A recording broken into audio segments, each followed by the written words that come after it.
반갑습니다. 주일 4부 예배 오신 여러분 주님의 이름 환영합니다. 날씨가 조금 더운 것 같기도 하고 약간 쌀쌀한 것 같기도 하죠. 이제 좀 있으면 여름이 점점 다가오는 것 같은데요.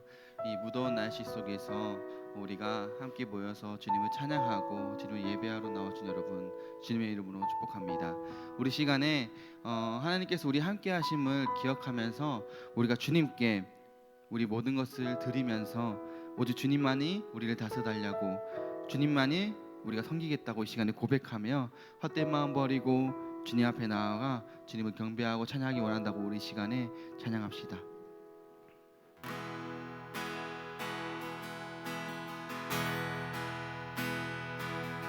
두 손 들고 찬양합니다. 다시 오시와 여호와께 오직 주만이 나를 다스리네.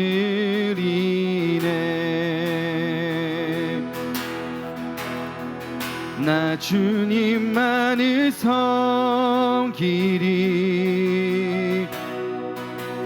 헛된 마음 버리고 성령이여 내 영혼 충만하게 하소서. 주님 앞에 내 생명 드리리라.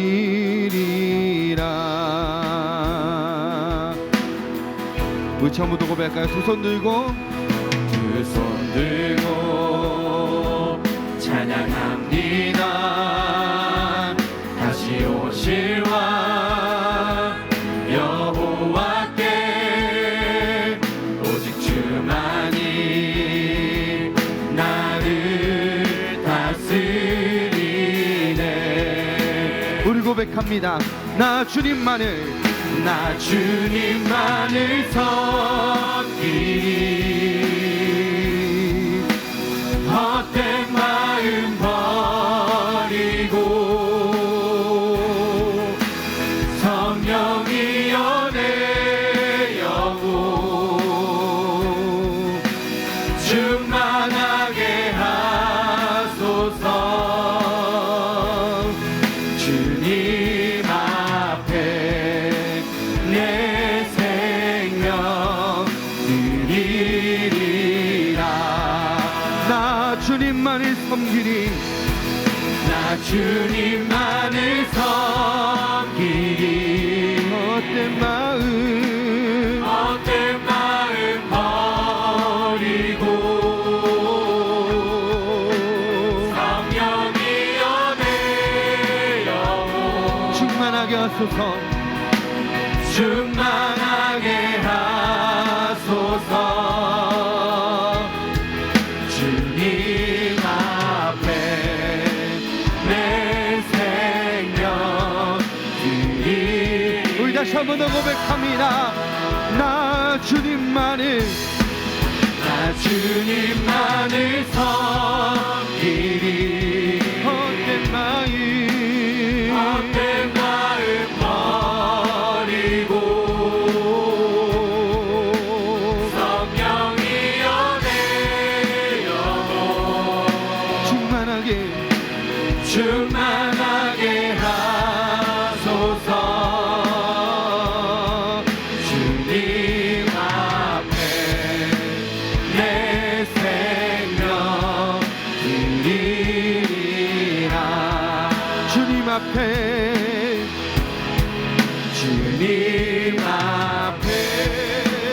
내 생명 드리리라. 주님 앞에 내 생명 드리리라. 우리가 주님 앞에 우리 생명과 우리 모든 것을 다 바치는 이 예배 시간 되기 원합니다. 우리 위에 이 땅에 오신 그 주님의 희생을 기억하시면서 우리 다시 한 번 더 주님을 경배하고 찬양의 시간 되기 원합니다.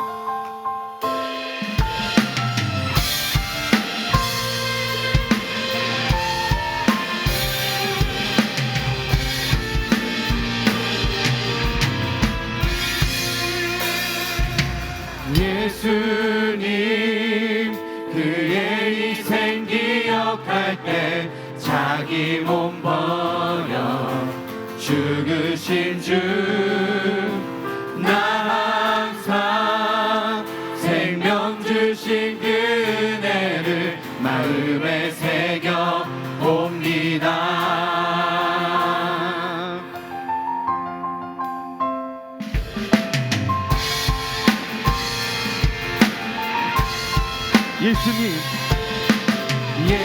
예수님 그의 희생 기억할 때 자기 몸 버려 죽으신 주 나 항상 생명 주신 그 은혜를 마음에 새겨 봅니다.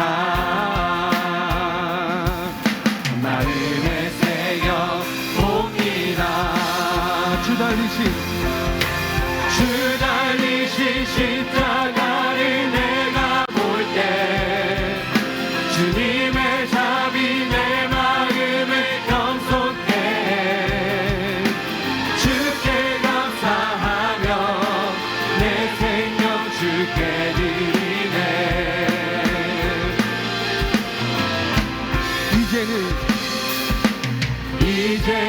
이제는 저 높은 곳에 앉으신 하늘과 땅에 왕 되신 주 나 이제 놀라운 구원의 은혜 높여 찬양하리라. 높여 찬양하리라. 주 달리신 십자가를 내가 볼 때 주님의 자비 내 마음을 겸손해 주께 감사하며 내 생명 주께 드리네. 다시 한 번 더 주 달리신 십자가를 내가 볼 때 주님의 자비 내 마음을 겸손해 주께 감사하며 내 생명 주께 드리네.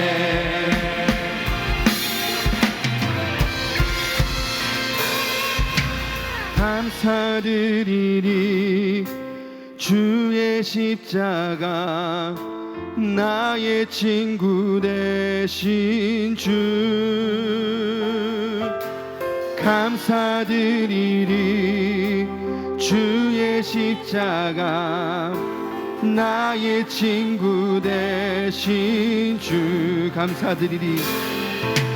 감사드리리 주의 십자가 나의 친구 되신 주. 감사드리리 주의 십자가 나의 친구 되신 주. 주 달리신 십자가를 내가 볼 때 주님의 자비 내 마음을 겸손해 주께 감사하며 내 생명 주께 드리네. 우리 다시 한 번 더 주 달리신 십자가를 내가 볼 때 주님의 자비 내 마음을 겸손해 주께 감사하며 내 생명 주께 드리네.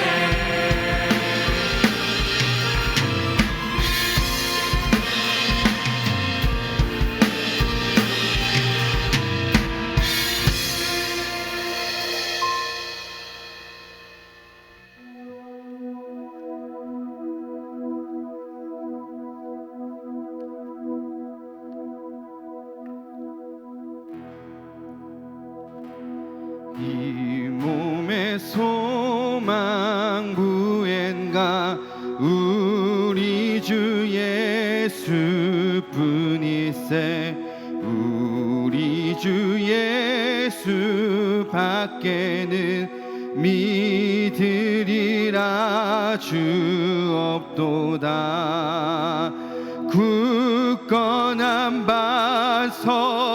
반석이시니 그 위에 내가 서리라 그 위에 내가 서리라 굳건한 반석이시니 그 위에 내가 서리라 그 위에 내가 서리라. 우리 주 예수 의지하며 나갑시다.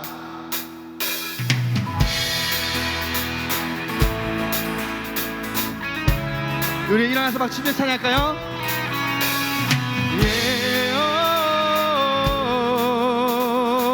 우리 함께 일어납시다. 우리 박수 치면서 구주 예수 구주 예수 의지함이 심히 기쁜 일일세 허락하신 받았으니 근심 아주 없도다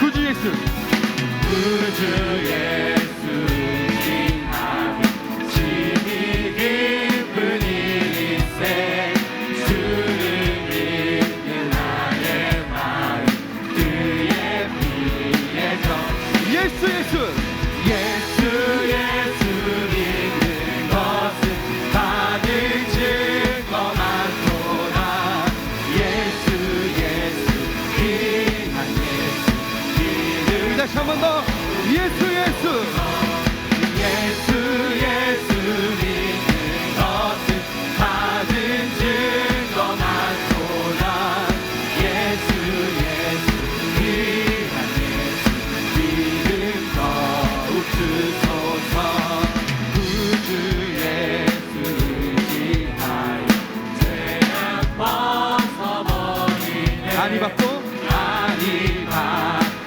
영생하고 주께 모두 얻었네 주 예수 믿는 것은 받은 증거 많도다 예수 예수 귀한 예수 믿음 더욱 예수 예수 예수 예수 믿는 것은 받은 증거 많도다 예수 예수 귀한 예수 우리 세 목소리 앞에서 하늘로 고백합시다. 구주 예수 구주 예수 의지하여 구원함을 얻었네 영원 부흥 지나도록 함께 계시리 다시 한 번 더 구주 예수 구주 예수 의지하여 구원함을 얻었네 영원 부흥 지나도록 함께 계시리로다 주 예수 믿는 것은 받은 증거 많도 예수 예수 예수 예수 귀한 예수 우리 시간에 목소리만 고백합시다. 예수 예수 예수 예수 믿는 것은 받은 증거 많도다 예수 예수 귀한 예수 믿음 우리 다시 한 번 더 예수 예수 예수 예수 믿는 것은 받은 증거 많도다 예수 예수 귀한 예수 믿음 더욱 주소서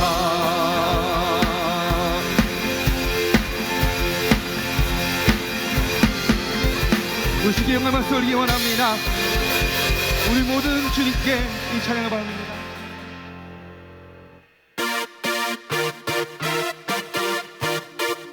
우리 박수 치면서 다시 한번 찬양해 주셔야 되기 원합니다.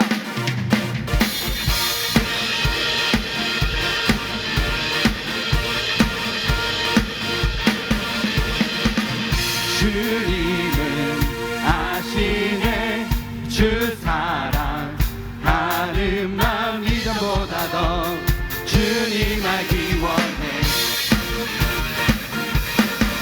내 마음 다하여 주님께 고백해. 주님만 위해 내 삶 드리기 원해. 위대하신 왕 내 맘에 한 소망 언제나 주와 함께 언제나 주와 함께. 예수 나의 영혼의 구세주 영원 무궁히 주님만을 나 찬양하리. 주님은 아시네 주 사랑하는 마음 이전보다 더 주님 알기 원해. 내 마음 다하여 주님께 고백해. 주님만 위해 내 삶 드리기 원해. 위대하신 왕 내 맘에 한 소망 언제나 주와 함께 언제나 주와 함께. 예수 나의 영혼의 구세주 영원 무궁히 주님만을 나 찬양하리.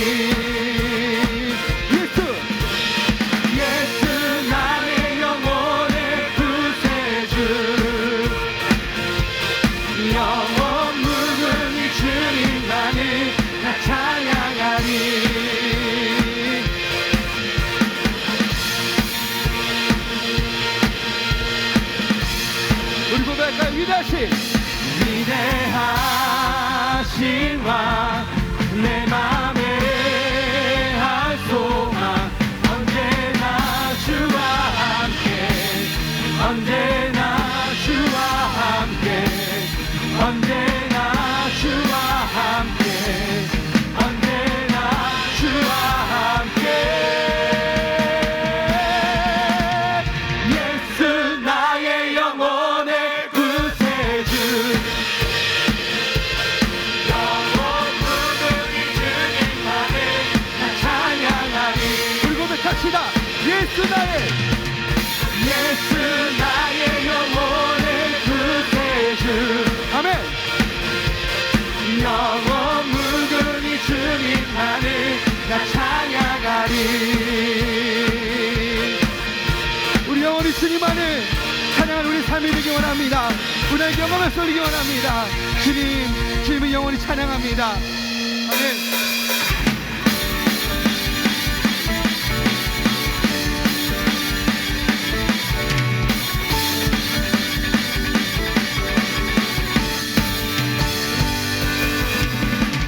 순간의 승리를 넘어 치열한 일상을 향해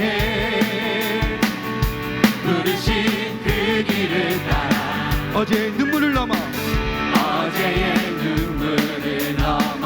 영원한 표대를 향해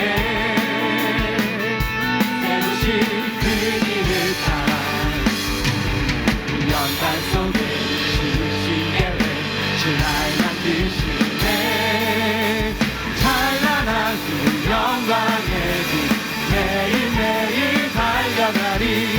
흔들리고 넘어져도 자라가리. 단단한 하나님의 사랑으로 하루하루 살아가리. 내게 맡긴 작은 섬기리. 감사한 그 길에 따르리. 우리 다시 한번 순간에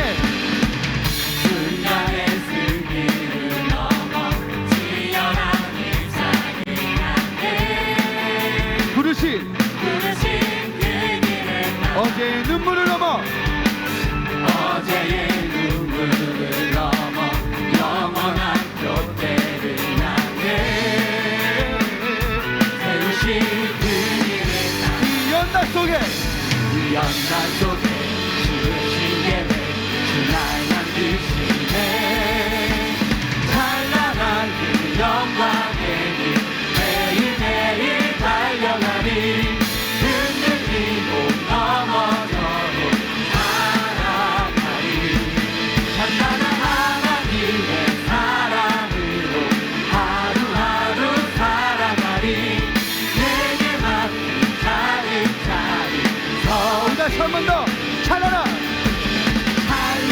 그 영광의 길 매일매일 달려가리 흔들리고 넘어져도 살아가리 찬란한 하나님의 사랑으로 하루하루 살아가리 내게 맡긴 차근차근 섬기리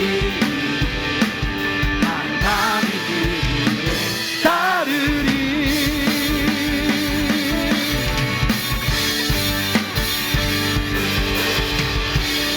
우리 사람 매일간 삶 속에서 힘들고 어렵지만 그 와중에 우리 주님께서 우리 함께 하십니다.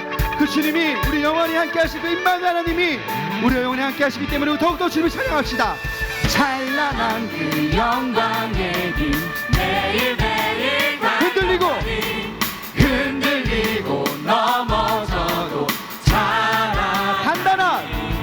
단단한 하나님의 사랑으로 하루하루 살아가리 내게 맡긴 차근차근 우리 다시 한 번 더 찬란한 그 영광의 길 매일매일 달려가리 흔들리고 넘어져도 살아가리 단단한 하나님의 사랑으로 하루하루 살아가리 내게 맡긴 차근차근 섬기리 감사히 그 길에 따르리.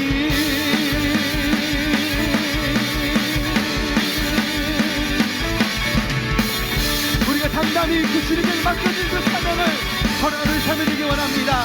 우리에게 영광을 쏠리시다. 우리 예배를 받으시는 우리 찬양을 받으시는 그 주님 주를 경배하고 찬양합니다. 아멘.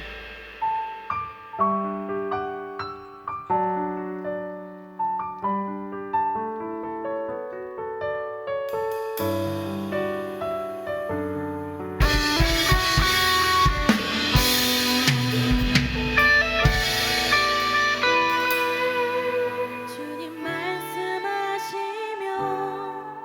내가 나가리다 주님 뜻이 아니면 내가 멈춰서리다 나의 가고 서는 것 주님 뜻에 있으니 오 주님 나를 이끄소서 주님 말씀하시면 내가 나가리다 주님 뜻이 아니면 내가 멈춰서리다 나의 가고 서는 것 주님 뜻에 있으니 오 주님 나를 이끄소서 뜻하신 그곳에 나 있기 원합니다 이끄시는 대로 순종하며 살리니 연약한 내 영혼 통하여 일하소서 주님 나라와 그 뜻을 위하여 오 주님 나를 이끄소서 우리 처음부터 고백합시다. 주님 말씀하시면 주님 말씀하시면 내가 나가리라 주님 뜻이 아니면 내가 멈춰서리라 나의 가고 서는 것 주님 뜻에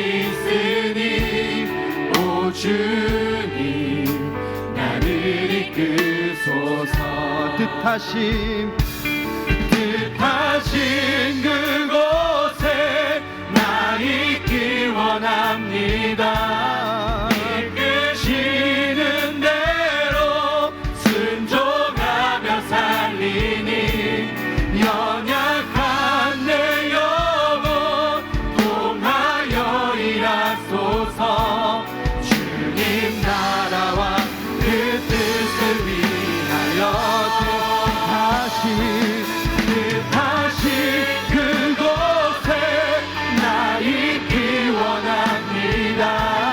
이끄시는 대로 순종하며 살리니 연약한 내 영혼 통하여 일하소서. 주님 나라와 우리 다시 한 번 더 고백합시다. 뜻하신 그곳에 나 있기 원합니다. 이끄시는 대로 순종하며 살리니 연약한 내 영혼 통하여 일하소서. 주님 나라와 그 뜻을 위하여 주님 나를 이끄소서. 오 주님 나를 이끄소서.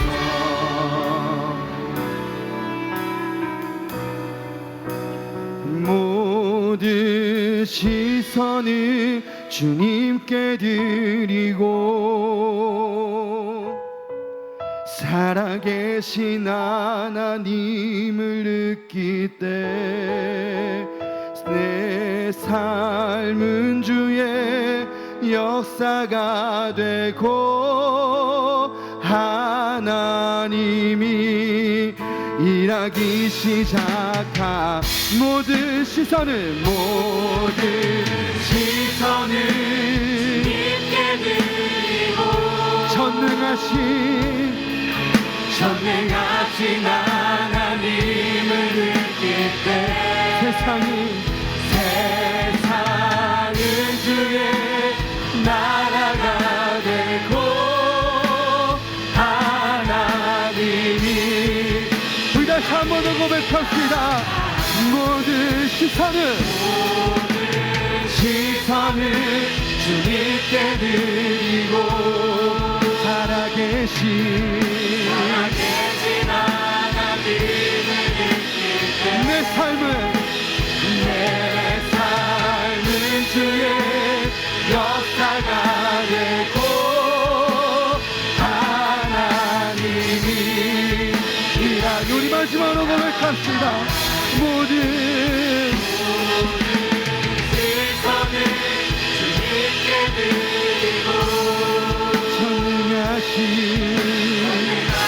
하나님을 느낄 때 세상은 주의 나라가 되고 하나님이 일하기 시작. 모든 시선을 주님께 드리고 전능하신 하나님을 느낄 때 세상은 주의 나라가 되고 하나님이 일하기 시작하네.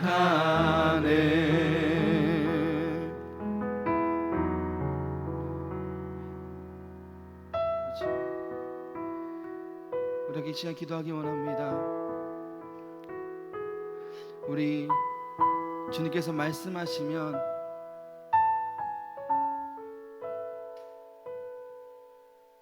주님 말씀하신 대로 살아가는 삶이 되기 원한다고 시간에 고백하는 우리의 삶이 되기 원합니다. 우리가 세상을 살아갈 때 주님의 뜻이 아니면 우리가 멈춰서고 주님의 뜻이 그게 맞다면 그 길을 당연히 걸어가는 삶이 되어야 됩니다.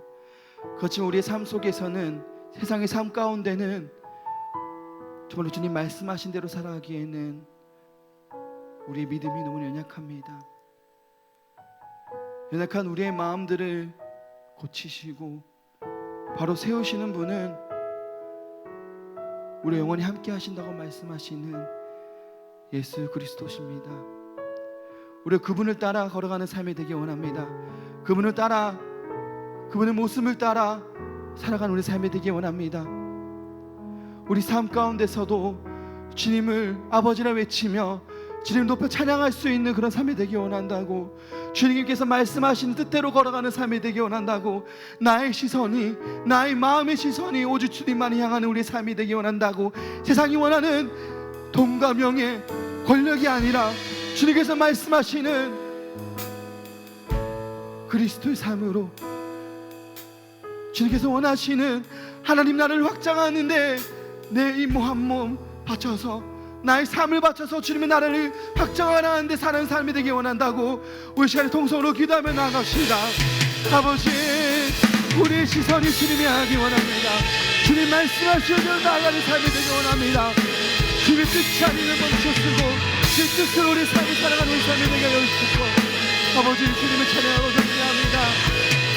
하나님, 성령 하나님, 이 땅에 오신 그 주님의 말씀을 기억하며 나의 삶을 되게 하옵소서. 아버지,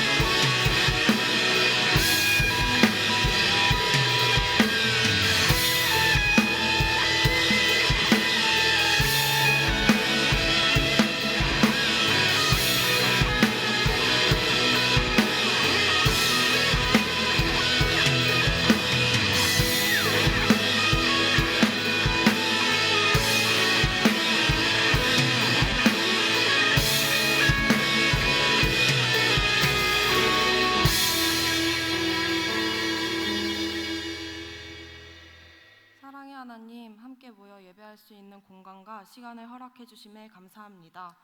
사회적 상황으로 인해 교회에 모이지 못하고 여러 삶의 공간에서 예배가 드려지고 있습니다.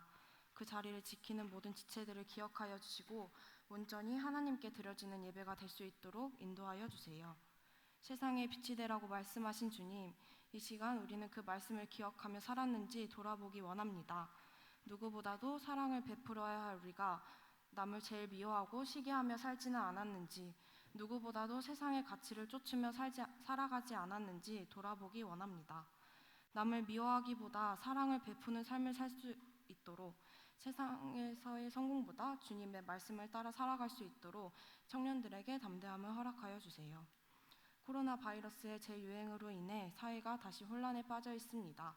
바이러스의 전파를 막기 위해 힘쓰는 여러 손길들을 기억하여 주시고, 또한 나라를 이끄는 위정자들에게도 이 사태를 헤쳐나갈 수 있는 지혜를 허락하여 주세요.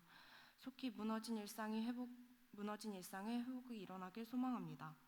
이제 말씀을 듣습니다. 말씀을 전하시는 목사님과 말씀을 듣는 지체들을 성령으로 인도하여 주시고, 영적으로 깨어있어 말씀에 민감하게 반응할 수 있도록 인도하여 주세요. 또한 말씀을 기억하며 주님의 인도하심에 따라 한 주를 살아가기 원합니다.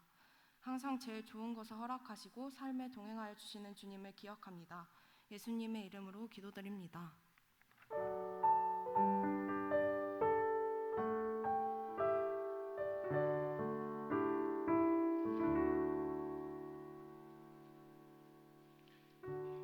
일절만 찬양하겠습니다.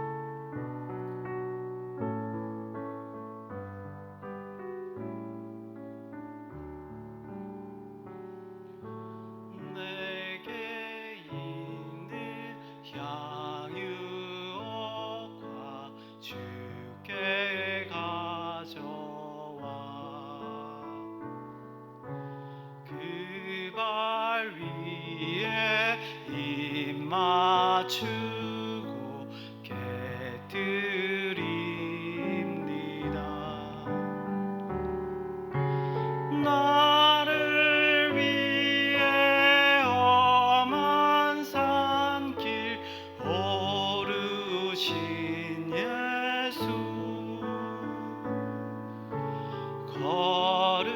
걸음마다 그 신사랑 새겨놓았네.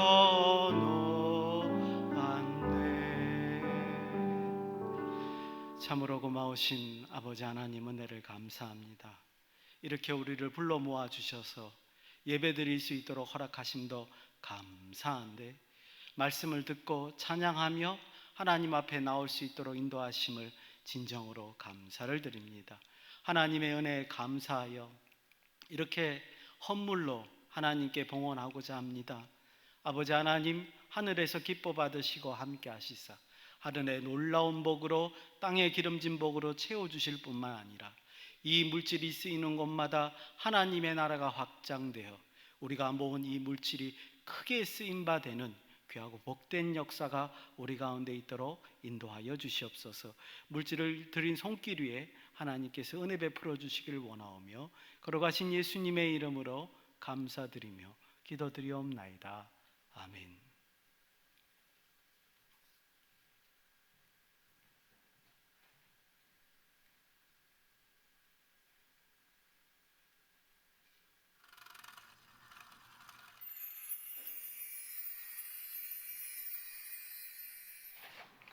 안녕하세요. 5월 셋째 주 소망 뉴스를 전해드리겠습니다. 첫 소식입니다.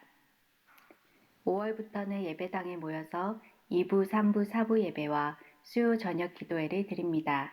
시간을 지켜주시고 코로나19 예방수칙을 잘 지켜주시기 바랍니다. 새가족 부원들의 안내를 잘 받아서 앞좌석부터 번호대로 앉아주시기 바라고, 기저질환이나 고위험군의 성도는 가정에서 영상으로 예배를 드리시기 바랍니다. 당분간은 주일 교육부서 예배, 찬양대, 금요 저녁 기도회가 없으며 차량 운행과 주일 식사가 없습니다. 교회 설립 35주년 기념사업준비위원회에서 여러분의 의견을 다음 주까지 연장하여 받습니다. 설립 35주년을 기념하여 교회 내의 행사와 대사회적 행사로 무엇을 하면 좋을지 한두 가지 정도 교역자 또는 준비위원회에 의견을 내주시면 감사하겠습니다. 지난주 정기노회에서 노회원 전원이 이정현 담임목사님을 제55회 총회 부총회장으로 추천하였습니다. 앞으로 당회 결의를 거쳐서 정식 후보가 될 것인데 많이 기도해 주시기 바랍니다. 이석준 강도사님이 목사 안수를 받았습니다. 축하해 주시기 바랍니다. 5월의 주제는 가정과 가족 구원입니다. 예수님의 사랑과 헌신을 따라 가족을 화목하게 하고 온 가족을 구원받게 하는 소망교회가 됩시다. 올해 들어 두 번째 큐티 교재를 가정당 한 권씩 나누어 드렸습니다. 매일 큐티를 하시고 교재가 더 필요한 가정은 사무실에서 받아가시기 바랍니다. 5월부터는 주일 식사 대신 예배를 드리고 가시는 분들 모두에게 떡을 드립니다. 맛있게 드시고 매주 섬기시는 분들을 위해 기도해 주십시오. 2부, 3부 예배 이후에 1층 카페에 영화부부터 고등부까지 간식이 준비되어 있습니다. 간식을 받아가시기 바랍니다. 가정에서 실시간 동영상 시청 방법은 예배 시간 이전에 유튜브에서 백오 소망교회를 치시면 시청하실 수 있습니다. 사정상 예배 시간에 실시간 예배를 드리시지 못하신 분들은 이후 소망교회 홈페이지에서도 영상 예배를 드리실 수 있습니다. 그리고 영화부, 유아부, 유치부 예배는 예배 시간에 설교 영상이 부모님께 전송이 되고, 유년부, 초등부 예배는 10시 이후 홈페이지에 설교 영상이 업로드됩니다. 부모님들께서는 아이들의 영적 성장과 예배를 위하여 함께 지도해 주시기 바랍니다. 영상 예배 중 봉헌 시간에는 각 가정에서 온라인으로 헌금해 주시기 바랍니다. 김은정 집사님이 범사에 감사한 마음으로, 박영순 성도님이 딸 이나의 생일을 맞아 감사한 마음으로, 김용남 안수 집사님, 박아미 권사님이 결혼기념을 맞이하여 감사한 마음으로, 김원희 집사님, 김건국 집사님이 딸 김한나 양의 결혼을 축하해 주심에 감사한 마음으로 떡을 섬겨주셨습니다. 그리고 손규범 안수 집사님, 임선영 권사님이 결혼기념일을 맞아 감사한 마음으로 화장실 핸드드라이기를 선물해 주셨습니다. 감사합니다.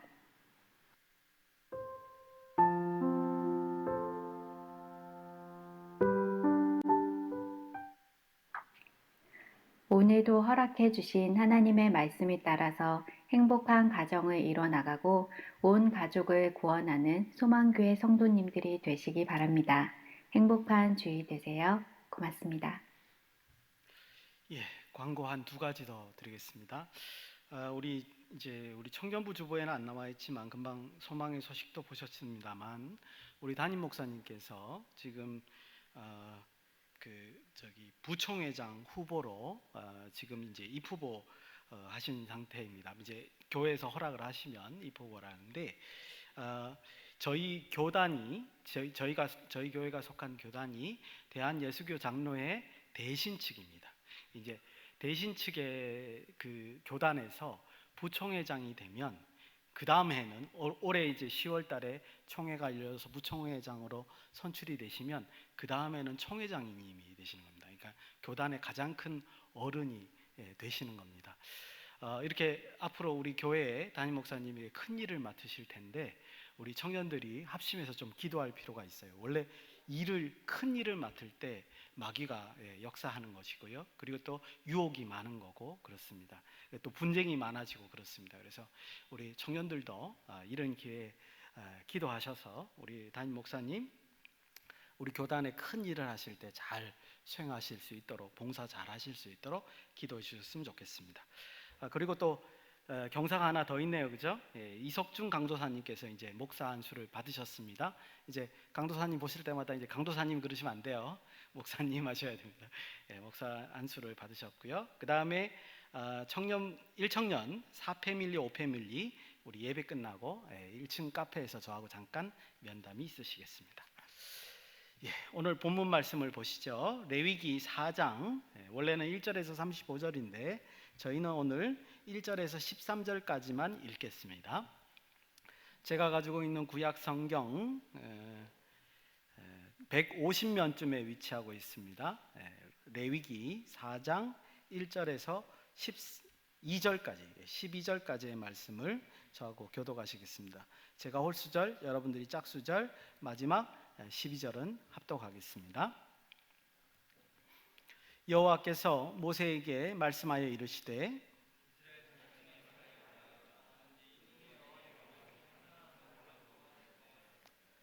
만일 기름 부음 받은 제사장이 범죄하여 백성의 허물이 되었으면 그가 범한 죄로 말미암아 흠 없는 수송아지로 속죄 제물을 삼아 여호와께 드릴지니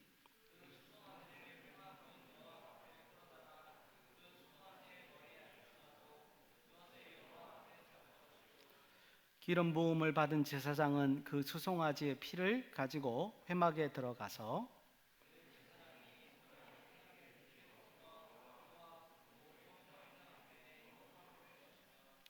제사장은 또 그 피를 여호와 곧 회막 안 향단 뿔들에 바르고 그 송아지의 피 전부를 회막문 앞 번제단 밑에 쏟을 것이며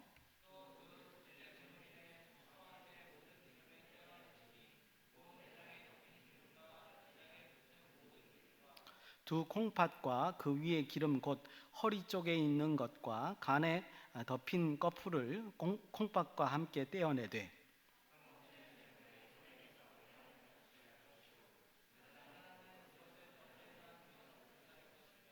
그 수송아지의 가죽과 그 모든 고기와 그것의 머리와 정강이와 내장과 곧 그 송아지 전체를 진영 바깥에 버리는 곳인 정결한 곳으로 가져다가 불로 나무 위에 사르고 곧 재 버리는 곳에서 불사를 지니라. 아멘. 기도하시겠습니다. 고마우신 아버지 하나님 은혜를 감사합니다. 오늘도 레위기의 어려운 말씀을 우리가 이해해보고 묵상하려고 합니다. 성령께서 허락하여 주시사 지혜를 허락하시고 지혜로 말미암아 하나님의 말씀을 분별하는 우리 모두가 될 수 있도록 인도하여 주시옵소서. 걸어가신 예수님의 이름으로 감사드리옵니다. 아멘.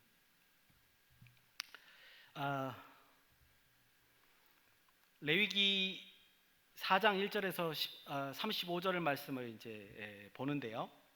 제가 이제 그 말씀을 보니까 3월 1일 날 원래 설교가 예정돼 있었더라고요, 이게. 근데 이제 코로나 사태로 말미암아 이렇게 연장이 된 것 같습니다.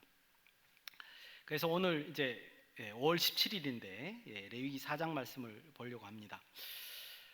레위기 말씀이 어렵죠. 쉽지 않습니다. 여러분들 어렵다는 말은 뭐냐면 친숙하지 않다는 뜻입니다. 레위기에 있는 이 제사 제도들이 우리와 굉장히 동떨어져 있기 때문에 이해하기 어려울 수 있습니다. 하지만 하나님 말씀 가운데 우리와 관계없는 말씀이 없죠. 그래서 이 말씀을 보면서 우리가 잘 살펴볼 필요가 있겠다, 그런 생각이 듭니다. 그래서 계속 레위기의 말씀을 하나씩 보려고 합니다. 오늘 이제 4장 1절부터 5장 13절까지가 속죄제에 관한 말씀이 들어 있습니다. 그 중에서 4장 1절에서 35절이 좀 다른 의미에서 한 덩어리가 되고요. 그 다음에 5장 1절에서 13절까지가 또 다른 의미의 한 덩어리가 될 것 같아서 먼저 이제 앞부분을 보려고 합니다. 우리가 앞에까지 이제 제사제도 5개의 제사제도가 있는데 그 중에서 3가지를 앞에 봤었어요. 번제, 소제, 화목제. 근데 이 제사들은 일반 제사예요. 그러니까 이제 특별히 어떤 목적이 필요 없이 그냥 하나님께 드릴 수 있습니다. 그런데 오늘부터 시작하는 이 속죄제, 그 다음에 이제 5장 14절 이후부터 나오는 속건제라고 하는 제사는 특수제사에 해당이 됩니다. 뭐냐면 특별한 목적이 있어서 무조건 강제적으로 제사를 드려야 되는 거예요. 이런 일을 당하면 무조건 제사해야 되는 강제제사, 특별한 제사라고, 특수제사라고 이렇게 말할 수 있습니다. 그래서 이제 속죄제가 도대체 어떨 때 드리는 거냐, 속죄제의 의미가 뭐냐, 이런 걸 좀 살펴봐야 되죠. 제사에 대한 내용을 살펴보기 전에 우리가 한 가지 꼭 해결하고 지나가야 됩니다. 왜냐하면 이 용어가 주는 이제 그 뉘앙스 때문에 우리가 속죄제를 오해할 수 있기 때문에 그렇습니다. 우리가 이제 속죄제다 그랬을 때 이제 히브리어로 뭐라 그러냐면 하타트, 이래요. 하타트라는 단어를 씁니다.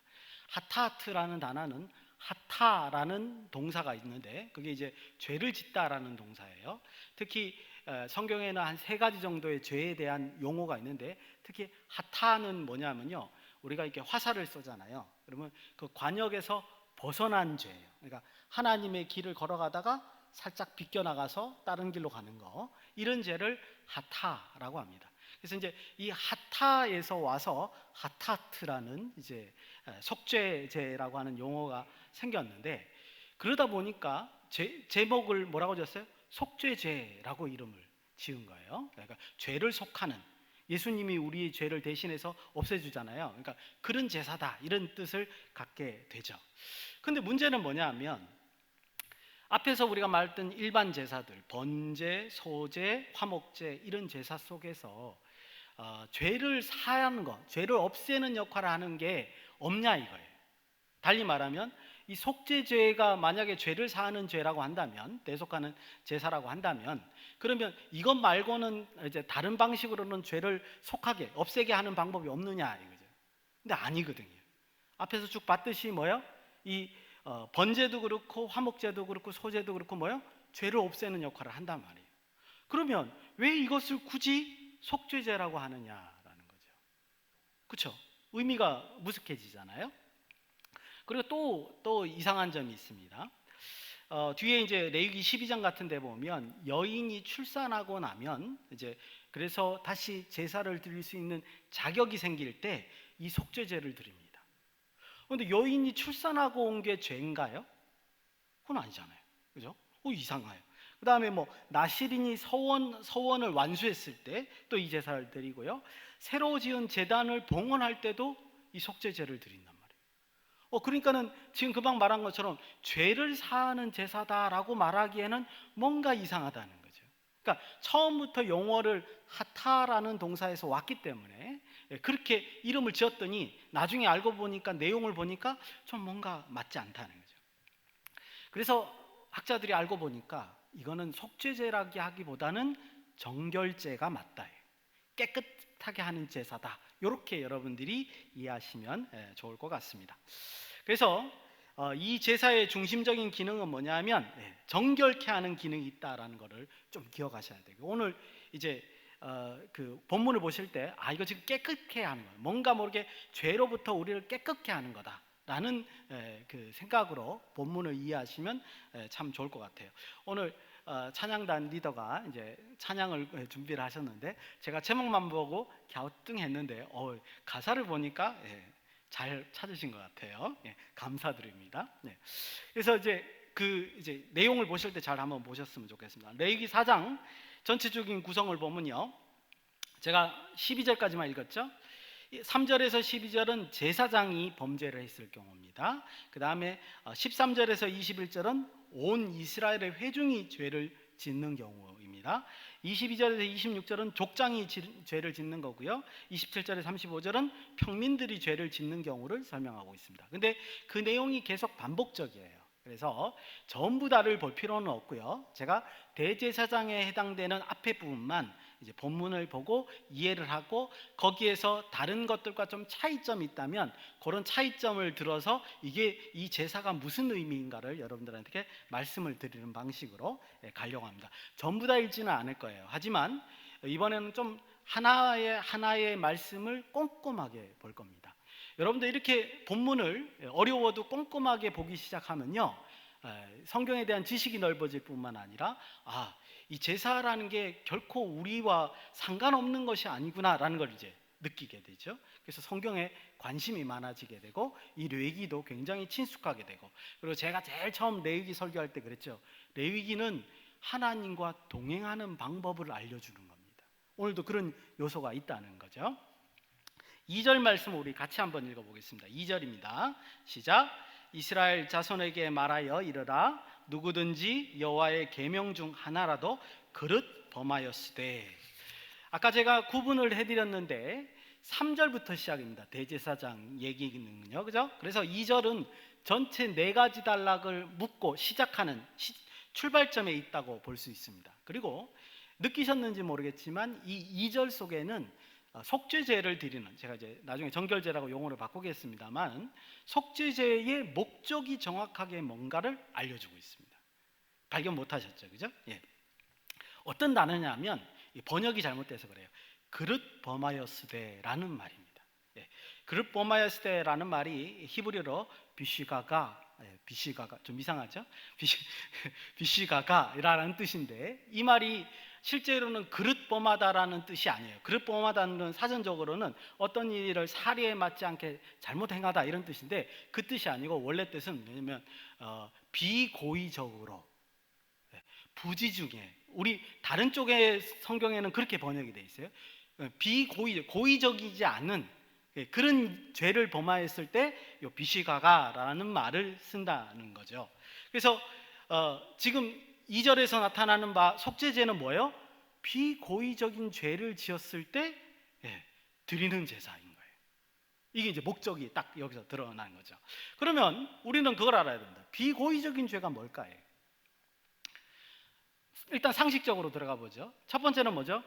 몰라서 죄를 짓는 경우, 무지함 때문에 죄를 짓는 경우가 있습니다. 그 다음에 또 하나는 뭐죠? 실수로, 그죠? 몰랐거나 실수 때문에 죄를 저지를 수가 있죠. 근데 이제 몰랐거나 죄를 저질렀을 때 깨닫는 순간 뭐여야 되는 거예요? 이스라엘 백성들은 이 속죄제를 지내야 되는 거죠.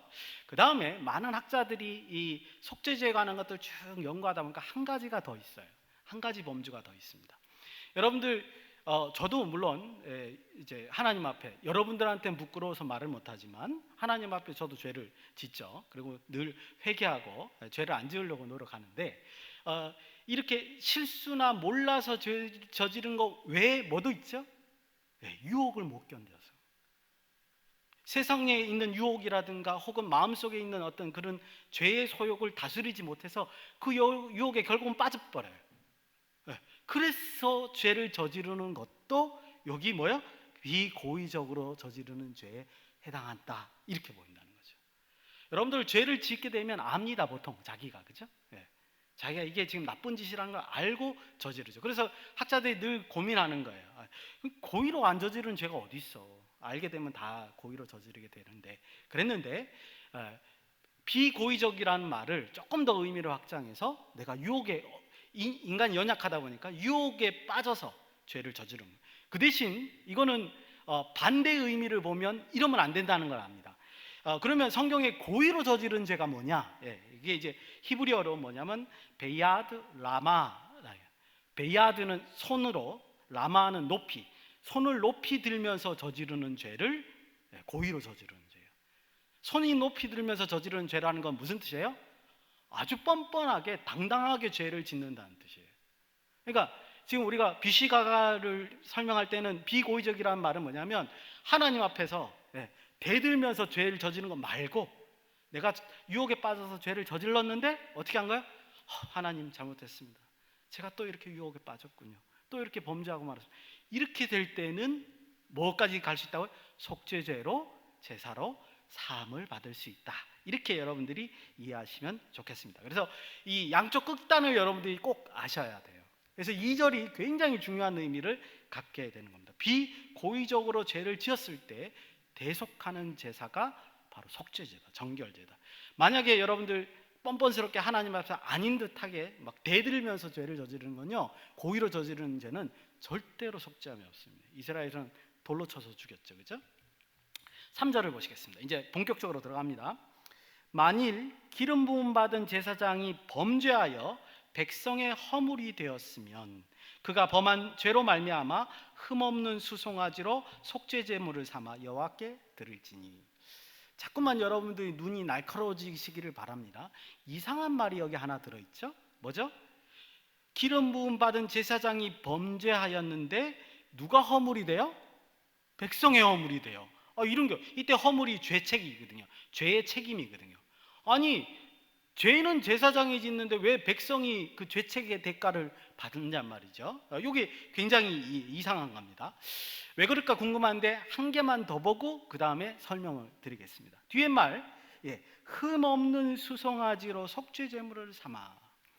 제사를 드릴 때요, 송아지는요, 소로 제사를 드리는 것은 가장 큰 값을 치르는 겁니다. 그러니까 제물의 값이 있는데요, 이제 소 한 마리가 양 두 마리에 해당되고, 양은 염소하고 또 같은 값이에요. 그러니까 가장 큰 제사를 치르는 게 뭐예요?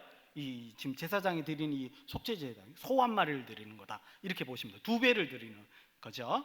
그래서 가장 낭비적인 제물을 드립니다. 또 이따가 말씀드리겠지만 또 이 속죄제는요, 고기를 다 불태워 버려요.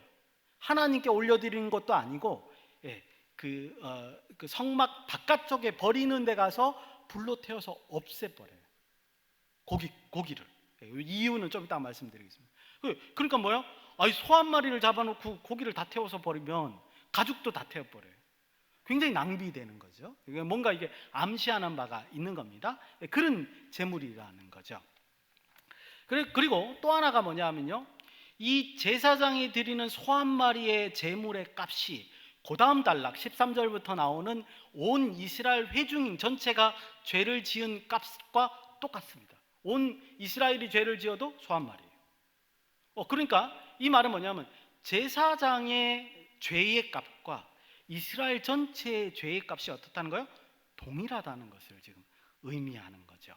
그래서 지금 제가 말씀드릴 걸 다 종합하니까 도대체 이게 뭘 의미하느냐. 앞에서 우리가 뭐라고 했죠? 왜 제사장이 죄를 지었는데 백성들이 죄책을 받느냐? 그리고 왜 제사장의 죄값과 백성들의 죄값이 같으냐? 그리고 왜 이렇게 가장 비싼 죄값을 치르느냐? 이런 것들을 종합해서 보니까 뭐냐 하면 제사장의 역할에 대한 죄의 오염, 그 관점으로 이거를 해석해야 된다는 거예요. 말이 좀 어렵죠? 제사장의 역할이 그렇다는 거예요. 제사장의 역할이 뭐 하는 거죠? 이스라엘 사람들 누구라도 범죄해서 오면 하나님 앞에 제사를 드리고, 그 다음에 늘 하는 게 뭐냐면 이렇게 제사를 드렸기 때문에 너는 속죄함을 받았다, 이렇게 말해주는, 선언해주는 거거든요. 그러니까 하나님 앞에서는 이스라엘의 죄책에 대한 대표의 성격을 띠는 게 제사장인 거고, 이스라엘 앞에서는 제사장은 뭐야? 하나님 대신에 제사를 지내고 난 다음에 대속받았다는 걸 선언해 주는 사람이라는 거죠. 근데 제사장이 죄를 딱 짓게 되니까 어떻게 되는 겁니까? 이 사람으로부터 시작되는 모든 제사나 연결되는 건 다 죄로 오염이 되는 거잖아요. 그러니까는 제사장이 죄를 범하면 곧 누가 죄가 오염이 되는 거예요? 이스라엘 백성 전체가 죄로 오염이 되는 거죠. 그러니까 당장 빨리 급하게 제사장의 죄는 빨리 대속을 받아야 되는 그런 상황이다라는 겁니다. 그러니까 제사장의 역할과 관련해서 이 죄의 오염 관계를 보면 이게 무슨 뜻인지 알 수 있겠다. 제사장과 이스라엘 전체는 연결이 되어 있는 거예요. 아까도 제가 광고 쓸 때 말씀을 드렸지만요, 사람이 그 어떤 그 책임을 크게 맡잖아요. 그러면 그 사람이 만약 범죄했을 때는 죄의 대가가 그만큼 커지는 거예요. 무조건 높은 사람이라고 해서 좋은 게 아니에요. 그러면 범죄하지 않게 하기 위해서는 어떻게 해야 돼요? 이제 커면 클수록 더 마귀의 공격은 세질 텐데, 그리고 유혹도 세질 텐데, 그럼 어떻게 해야 돼요? 기도로 동역해야 돼요. 그러지 않으면 큰일 나는 겁니다. 어차피 사람은 연약한 사람이에요. 다 똑같은 사람이라고요. 성정이 똑같은 사람이라는 거죠. 그렇죠? 4절 보시겠습니다. 이것도 한번 발견해 보세요. 그 수송아지를 회막문 여호와 앞에 끌어다가 그 수송아지의 머리에 안수하고 그것을 여호와 앞에서 잡을 것이요. 여기서 중요한 포인트는 뭐냐면 누가 동물의 머리 위에 안수하냐는 거죠. 제사에서 안수하는 사람이 뭐한 사람이죠? 죄인입니다. 그러니까 이제 동물을 가져와서 머리에 안수하는 건 제사장이 안수 안 해요, 원래. 그죠? 죄 지은 사람이 동물의 머리에다 안수해서 죄를 전가시키죠, 동물에. 그 다음에 동물을 잡으면 이제 이 사람의 죄 대신에 동물의 희생이 되면서 죄값이 없어지게 되는 건데, 지금 여기서 누가 머리에 안수해요? 제사장이 안수하죠. 또 그러다 보니까 뭐예요? 제사장이 다 해야 돼요. 자기가 머리에 안수하고 그 다음에 자기가 그 동물을 처리해야 되고 시체를 처리해야 되고 그 피도 지금 처리하고 또 이거 다 제사장이 해야 돼요. 자기의 범죄이기 때문에. 그런 장면이 여기서 독특하게 나오는 것을 볼 수 있습니다. 다른 제사에서는 안 그러겠죠. 5절에서 7절을 보시겠습니다. 어떤 분들은 이 장면 보면 나 끔찍해서 나 이런 거 못 봐 이러시는 분들이 많아요. 생각보다 이제 피를 생각만 해도 그죠, 끔찍하죠. 피를 처리하는 방식이 여기 잘 나와 있습니다. 제가 쭉 빨리 읽을게요. 기름 부음 받은 제사장은 그 수송아지의 피를 가지고 회막에 들어가서 그 제사장 손가락에 피를 찍어 여호와의 앞 곧 성소의 휘장 아시죠? 성소와 지성소 사이 예수님이 돌아가실 때 그 갈라졌던 그 휘장에다가 뿌립니다. 7번 뿌릴 것이며 제사장은 그 피를 여호와 앞에 회막 안 향단 뿔에 그 성막 안에 향단이 있는데 그 뿔에다가 피를 바릅니다. 그 소가지의 피를 전부 회막문 앞에 번제단 밑에 쏟아부을 것이요. 여러분들 이 굉장히 독특한 게 뭐냐면요, 다른 제사에서는 이러지 않아요. 이 피를 가져다가 굉장히 많이 하죠. 성막에다가 이게 7번 뿌리고, 그죠? 그 다음에 뿔에다가 바르고 쏟아붓고 이렇게 지금 굉장히 피를 가지고 여러 가지 처리하는 행위들이 나오고 있습니다. 도대체 이게 뭘까요? 불행히도 여러분들 조심해야 되실 게, 불행히도 이 제사법이 무엇을 의미하는가 사실은 우리가 잘 알지는 못합니다. 왜냐하면 그 제사 제도가 그대로 이어져 오지 않았기 때문에 아무도 몰라요, 사실은. 근데 우리가 하나 추정할 수 있는 거는 고대 근동의 제사 예법들을 참고로 해서 그것이 아마 이랬을 것이다 설명할 수는 있습니다. 그래서 여러분들이 만약에 책을 찾아보신다면 그런 내용들을 보실 수 있습니다. 근데 저는 그런 것들은 굉장히 조심해야 된다고 생각합니다. 왜냐? 고대 근동의 제사의식이 성경에서 말하는 제사의식의 의미하고 똑같은지 아닌지는 모르잖아요. 그렇죠? 그러면 도대체 어떻게 하자는 얘기냐? 그렇다면 적어도 이 문맥 안에서 우리가 가지고 있는 성경 안에서 이 의미가 무엇일까? 그 정도까지는 가보자는 거예요. 그것까지는 우리가 해볼 만한 거고 꼭 해봐야 되는 것이다. 이렇게 볼 수 있습니다. 그게 문맥을 통해서 합리적으로 한번 추정해 보자는 거죠. 두 가지 사실을 알 수 있습니다. 지금 5절에서 7절 사이에. 첫 번째, 속죄제에서 왜 이렇게 다양하게 피를 처리하느냐? 뭐라는 의미일까요? 정결하게 하는 거예요. 깨끗하게 하는 거예요. 우리 상식에는 안 맞죠? 그 휘장 그 천에다가 7번 피 뿌리면 그게 깨끗하게 될까요? 더러워질까요? 냄새가 엄청나겠죠, 그죠? 근데 그게 정결케 하는 의식이라는 거예요. 향단 뿔에도 이렇게 바르고 이런 거, 깨끗하게 하는 거라는 거죠. 근데 제가 막 지어낸 게 아니라 힌트가 있습니다. 레위기 16장에 가 보면 이런 말이 나옵니다.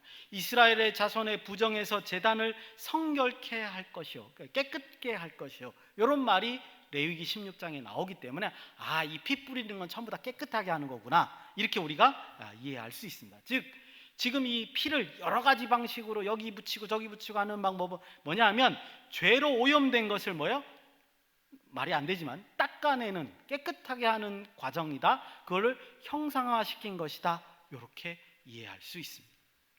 두 번째요. 피 뿌리는 위치가 다른 제사들하고 뭔가 달라요. 좀 그걸 깊이 좀 새겨볼 수가 있습니다. 제사장하고요, 그 다음에 이스라엘 전체가 피를, 이제 제가 뒤에를 안 읽어보려고 제가 요약해서 말씀드리는 거예요. 제사장하고 그 이스라엘 전체가 죄를 지으면요, 그 피를 어디까지 들고 가냐 하면 성막 안쪽까지 들어가서, 성소 안까지 들어가서 휘장, 지성소하고 성소 사이에 그 가림막까지 가서 피를 뿌립니다. 굉장히 깊은 곳까지 들어가요. 근데 뒤에 이스라엘 백성, 평민들이나 족장들이 죄를 범하면 절대로 성막 안으로 안 들어가요. 바깥 뜰에서 다 해결해요, 피를. 그러면 이게 이상해지죠? 제사장이나 이스라엘 전체가 죄를 짓게 되면 죄의 오염이 어디까지 간다는 거예요? 하나님의 깊은 그곳, 임재하시는 깊은 그곳까지 들어간다는 얘기예요. 그걸 지금 형상화해서 보여주고 있다는 거예요. 이상하잖아요, 그죠? 그러니까 우리가 책임을 더 많이 지잖아요. 그런 상태에서 우리가 죄를 짓게 되면 뭐 돼요? 그 죄의 값이 굉장히 크고, 그 죄의 값이 큰 게 뭐예요? 하나님과 우리가 연결되어 있을 때 하나님의 은밀하게 계신 곳까지 그 죄의 오염이 퍼진다는 얘기예요. 그걸 지금 우리가 피 뿌리는 걸로 이렇게 형상화해서 볼 수 있다는 겁니다. 이걸 이제 여기서 두 가지를 우리가 알 수 있다는 겁니다. 이제 마지막입니다. 이제 그러고 나서 이제 제가 묵상을 할 겁니다. 지금까지 알려준 거 가지고 묵상을 합니다. 8절에서 12절은 뭐냐면 희생동물을 처리하는 겁니다. 이건 본문도 안 읽고 제가 짧게 말씀을 드리려고 합니다. 두 가지가 이상한데 뭐냐면, 아까 말씀드린 대로 동물의 그 고기, 소의 고기를 모두 다 태워요. 기름만 하나님께 흥향하게 하고 나머지 가죽이라든가 고기가 많을 거 아니에요, 그죠? 그걸 그 안에서 번제단에서 태우는 게 아니라 진영 밖에까지 가서 거기서 태워서 없애버리는 겁니다. 소각해버리는 거예요. 그런 장면이 있습니다. 다른 제사에는 안 그래요. 다른 제사는 하나님께 기름 부분은 태워드리고 제사장 몫이 있어요. 그래서 제사장이 그 고기를 가져다가 거룩한 곳에서 먹습니다. 근데 지금 여기 그 제사장의 죄에 관한 이 속죄제는 그렇지 않다는 거예요. 왜 그럴까요? 상식적으로 이해가죠? 왜요? 자기 죄니까. 자기 죄의 대가니까 제사장이 먹을 수가 없는 거예요. 그래서 폐기해버리는 것을 우리가 볼 수 있습니다. 두 번째로는 또 이상한 게 뭐냐면, 다른 절, 예를 들어서 20절, 26절, 31절, 35절에 보면 이렇게 표현합니다. 속죄한즉 그가 사함을 받으리라. 속죄에 대한 선언이 거기 나옵니다. 그런데 제사장의 죄는 그 선언이 없어요. 이것도 이해가 가죠? 자기 죄를 자기가 속죄한다, 이거 이상하잖아요, 그죠? 그래서 그 선언이 없는 것 같이 우리가 보여집니다. 이런 것들이 대제사장의 죄를 통해서 우리가 알 수 있는 그런 그 속죄제의 모습이다. 그리고 이게 정결제, 깨끗하게 하는 제사구나, 죄로 오염으로부터 깨끗하게 하는 제사구나, 이렇게 우리가 이해해 볼 수 있습니다. 아마 이렇게 이해하시고 난 다음에 뒤에 구절을 읽어보시면 다 이제 이해가 되실 거라, 그런 생각이 듭니다. 오늘 말씀을 이제 두 가지로 묵상하고 마치겠습니다. 오늘 본문에서 나온 묵상거리가 뭐냐라는 거죠. 첫 번째는요, 속죄제, 즉 정결제라는 의미를 우리가 좀 기억을 해야 됩니다. 정결제, 죄를 깨닫자마자 죄를 깨끗하게 하는 의식을 치루었다는 말은 무슨 뜻이죠? 죄는 반드시 하나님 앞에서 없어야 된다는 거예요. 깨끗함을 받아야 된다는 거예요. 굉장히 중요합니다. 우리가 성도라고 해놓고 여전히 죄와 뭔가 연결이 돼 있다 그러면 하나님하고는 절대 동행할 수 없는 거예요. 죄가 아무리 사소한 거라 할지라도 깨끗함을 얻지 못하면 우리는 하나님과 같이 갈 수 없는 거예요. 하나님이, 성령님이 내주하셔서 우리를 인도하실 수 없는 거예요. 이거를 지금 정결제가 보여주는 하나의 예라는 겁니다. 죄의 경각심의 측면에서 여러분들 이건 굉장히 중요하다고 생각합니다. 아까도 말씀드렸지만 죄를 안 짓는 사람은 없습니다. 저부터도. 죄라는 건 이것부터 시작되는 거예요. 어떤 사람을 딱 보면 쟤 미워. 이것도 죄인 거예요. 사람이 미워하면 안 되거든요. 사람이 어떤 사람을 미워한다는 것은 그를 지으신 하나님을 미워하는 겁니다.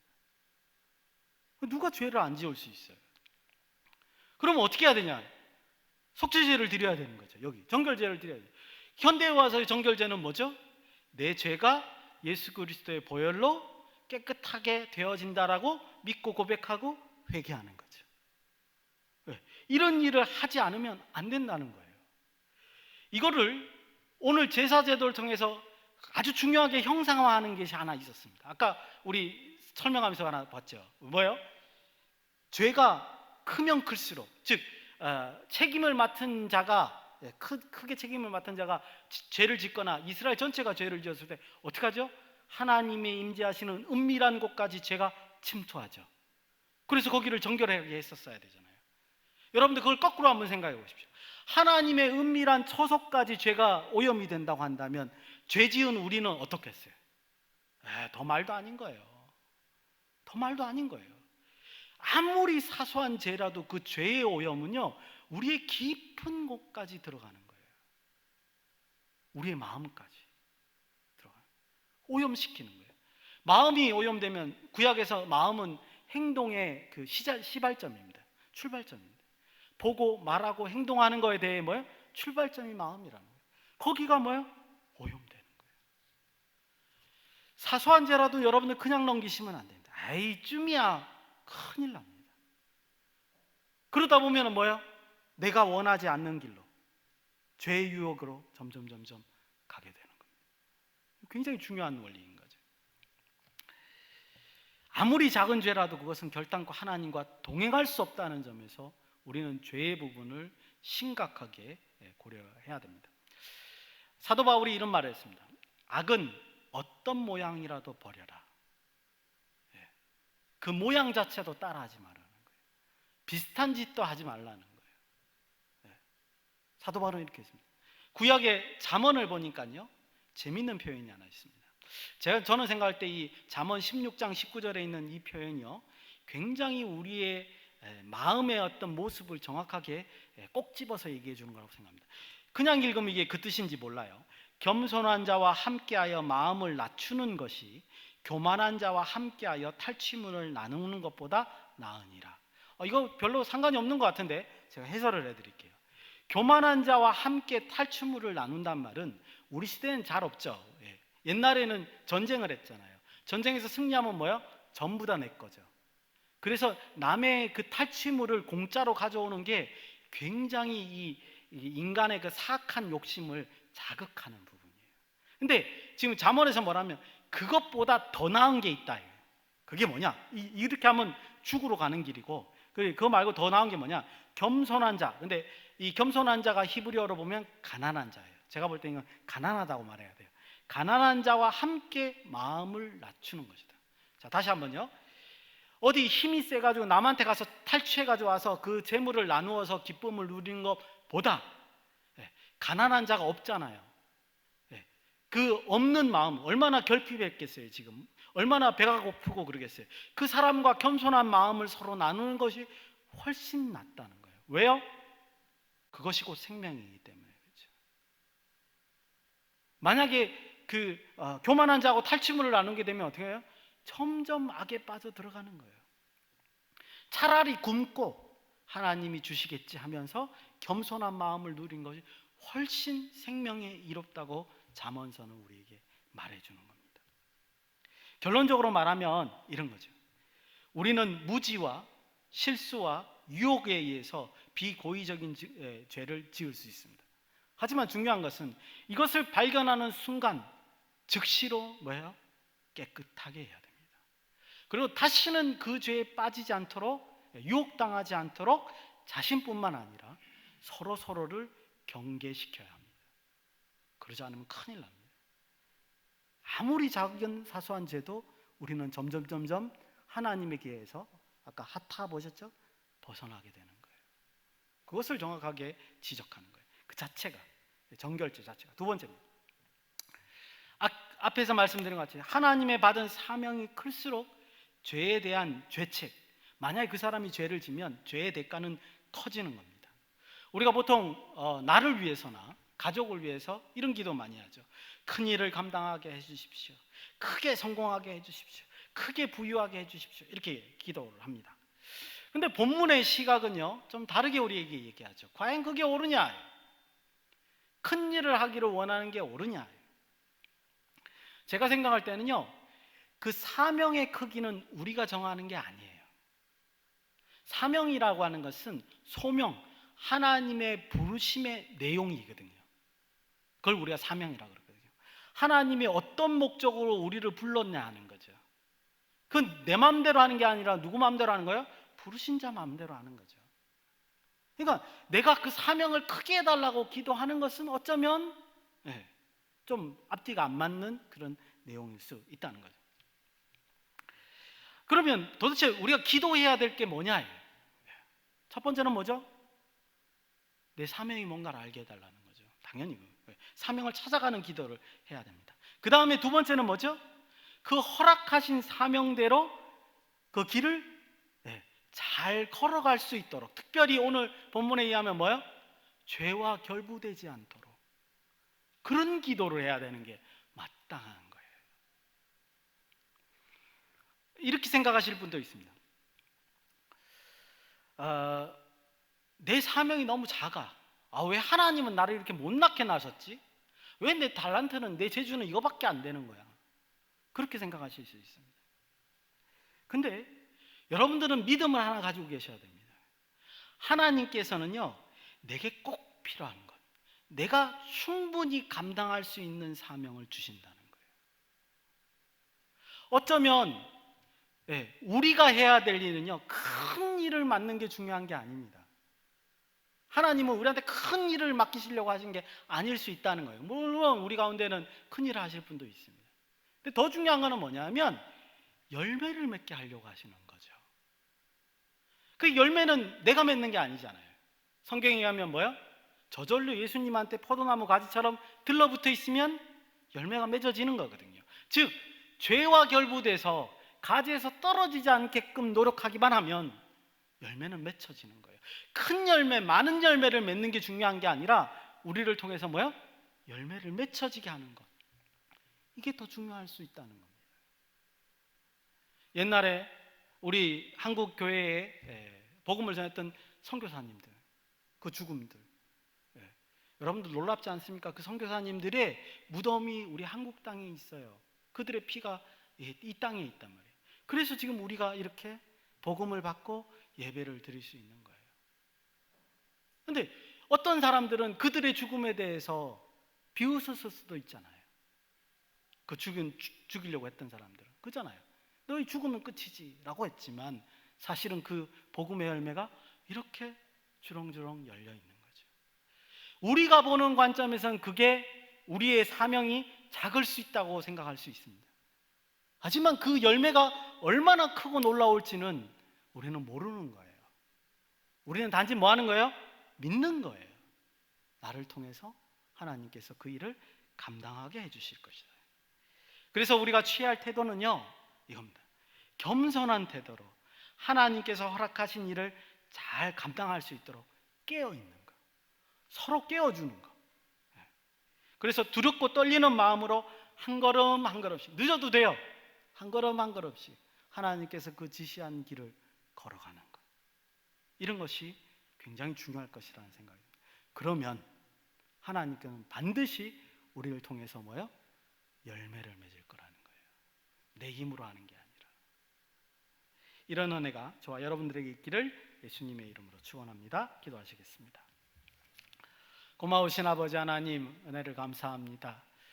말씀을 통하여 힘을 얻을 수 있도록 도와주시옵소서. 특별히 우리가 하나님 앞에 죄를 짓지 않도록, 죄와 연결되지 않도록 도와주셔서 오직 하나님의 거룩한 백성으로서 하나님의 일을 감당하는 우리 모두가 될 수 있도록 인도하여 주시옵소서. 이제는 우리 주 예수 그리스도의 은혜와 하나님의 놀라우신 사랑과 성령님의 위로 교통 역사 충만하시니 하나님 앞에 죄와 연결되지 않고 나와서 하나님의 일을 감당하기를 원하는 청년들 머리머리 위에 이제로부터 영원히 함께 있을지어다. 아멘.